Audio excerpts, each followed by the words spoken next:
सबसे पहले अपने अंदर सामर्थ्यवान बने। सामर्थ्य कैसे? कि देखिए इस जीवन में बहुत सारे व्यक्ति कटु वचन वाले भी मिलेंगे, अच्छे वचन वाले भी मिलेंगे, बहुत से व्यक्ति प्रेम भी करेंगे और बहुत से व्यक्ति ऊपर से प्रेम करेंगे लेकिन अंदर से छल कपट भरा बड़े भाव से भी देखेंगे। तो सबसे बड़ा साधना का उसूल क्या है, साधना का नियम क्या है? आप चाहते हैं कि हमारे ऊपर श्री जी की कृपा हो या हमारे श्यामजी सरकार की कृपा हो, तो सबसे पहले कटु वचनों को सहना सीखें। कटु वचन क्या है? कोई कड़वा बोल रहा है, बोलने दो। कई बार कई व्यक्ति कहेंगे, अरे साहब बड़ा तिलक लंबा लगा करके घूम रहा है, तिलक छाप बन रहा है, यानी ये भक्ति के बीच में। तो उन कटु वचनों को सह ले और अपनी जो माला है, नित्य नियम से जो जाप है, सेवा है, उसको कभी ना छोड़ें। उसको नित्य निरंतर करते रहें। जब आप उसको नित्य निरंतर करते रहेंगे तो वो जो भाव सामने वाले ने प्रकट किया है, वो भाव आपके हृदय में, हमारे हृदय में बिल्कुल नहीं बैठेगा। क्योंकि ऐसे अनन्य व्यक्ति हमारी साधना में मिलेंगे। फिर क्या होगा? अगर मान लीजिए हमने उनके उसने क्रोधपूर्ण कुछ वाक्य बोल दिए हमसे, और क्रोधपूर्ण वो वाक्य बोल दिए, अगर हमने उनको उनका प्रति उत्तर तुरंत दे दिया, तो फिर क्या होगा? फिर साधना कर, यानी यहाँ तक की जो साधना थी सब खत्म, फिर साधना कर। लगातार साधना करनी पड़ेगी। जब तक वो साधना पूर्ण रूप से नहीं आएगी स्थिर होकर के, तब तक लाभ नहीं मिलेगा। स्थिर कब होगी? जब लगातार उस जाप का निरंतर अध्ययन करते रहेंगे, उस जाप को निरंतर करते रहेंगे, तब आप देखेंगे क्रोध के ऊपर विजय प्राप्त करेंगे। क्रोध के ऊपर विजय प्राप्त करने का केवल साधन यही है कि मंत्र जाप नित्य निरंतर करते रहें। मंत्र जाप कर मम दृढ़ विश्वासा। मंत्र जाप कर मम दृढ़ विश्वासा। भगवान ने स्वयं कहा है मंत्र तो जाप करो लेकिन मेरे में दृढ़ विश्वास करके। हम मंत्र तो जाप करते हैं लेकिन विश्वास नहीं करते हैं, दृढ़ नहीं होता है। विश्वास भी होता है तो कई बार दृढ़ विश्वास नहीं है, तो फिर क्या है? फिर वो क्रोध भी आ जाता है, लोभ भी, अहंकार भी, पर अनन्य चीजें हमें घेरे रहती हैं। हम कह रहे हैं भक्ति कर रहे हैं, हम कह रहे हैं भक्ति से इतने ही दूर रहे, तो भक्ति हमें क्यों नहीं मिल पाती है? उसका सिर्फ यही कारण है भैया। तो सबसे पहले कटु वचनों को सहन करना सीखें। जो भी कटु वचन बोल रहा है ना, और सत्य कहूँ तो जो कड़वा बोल रहा है ना, वो हमें भक्ति की ओर ही प्रेरित कर रहा है। क्यों? क्योंकि अगर वो कड़वा नहीं बोलता तो शायद हम इस रास्ते पर चलते ही नहीं। इसलिए उन कड़वे वाक्यों को सह करके क्रोध को सहन करना सीखें। और जब क्रोध करना, सहन करना आ जाएगा तो स्वयं ही श्री जी महारानी की ओर हमारे कदम चले जाएंगे। जब उनकी ओर हमारे कदम बढ़े चले जाते हैं तो श्री जी महारानी की अनन्यमयी भक्तिमयी कृपा हमारे ऊपर स्वयं ही होती चली जाती है। हम लोग भक्ति तो करते हैं लेकिन पूर्ण रूप से भक्ति, सहज भाव की भक्ति नहीं कर पा रहे हैं। तो भैया सहज भाव की भक्ति में सरलता होना जरूरी है।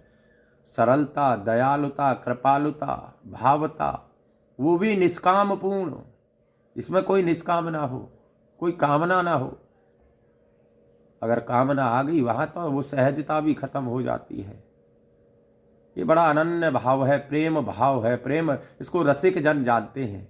और ये ऐसा रसिक भाव है कि जो एक बार हृदय में उतर गया तो फिर समझ लीजिए कि कल्याण हो गया व्यक्ति का। जीते जी यहाँ तो कल्याण है ही, और वहां तो सहज भाव से कल्याण होगा ही होगा।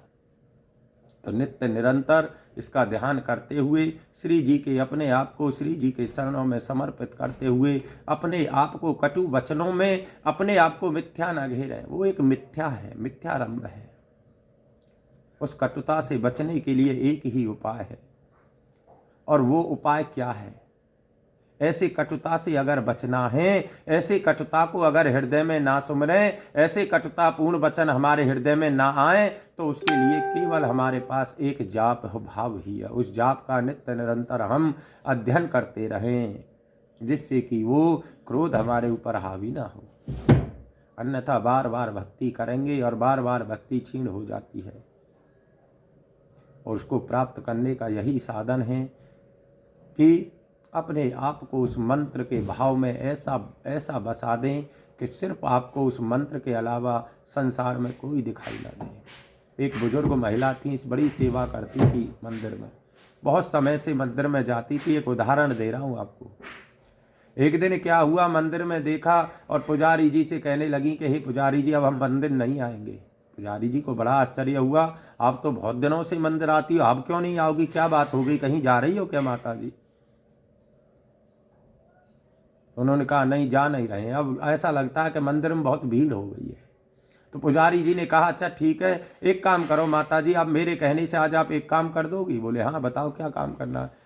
तो ये लोटा जल का भर लो, जल का लोटा भरवा दिया और कह दिया कि आंखें बंद करो, आंख बंद कर लो और इस मंदिर की चारों ओर परिक्रमा दो। उन्होंने कहा ठीक है। लोटा लिया जल का हाथ में लेकर के, और श्यामा जी और श्याम जी का मंदिर था, उसकी पूरी परिक्रमा दे करके पुजारी जी के पास आकर के खड़ी हो गई। अब कहने लगे, क्योंकि पुजारी जी ने कहा आंखें बंद कर लो, आंखें बंद करने का मतलब है ध्यान करो, ध्यान करते हुए परिक्रमा करना। उसके बाद पुजारी जी ने पूछा कैसा अनुभव हुआ? उन्होंने कहा बड़ा अच्छा अनुभव हुआ, अब तो मुझे ऐसा लगा कि मेरे साथ में मुझे कोई साथ में लेकर के चल रहा है। बस माता जी मैं यही समझाना चाहता था आपको, आप दुनिया को देखने आती हैं इन आंखों से दुनिया को क्यों देख रही हैं? अपनी आंखें केवल मंदिर में भी आ रहे हैं तो अपनी आंखें केवल उन्हीं के श्री चरणों में लगाएं, प्रभु के श्री चरणों में लगाएं, और उन श्री चरणों में लगाते हुए आप देखेंगे कहीं आपको कहीं भीड़ दिखाई नहीं देगी। भीड़ तो उनको दिखाई देती है जो दुनिया को देखने आ रहे हैं, उन्हें भीड़ दिखाई नहीं देती। जो परमात्मा को देखने आ रहा है वो तो केवल परमात्मा और स्वयं अपने आप को देखता है। यही पूर्ण कृतार्थता है, यही पूर्ण भक्ति है, यही दयालुता। इस भक्ति को धारण करें तब कल्याण होगा। बोलिए जय जय श्री राधे श्याम।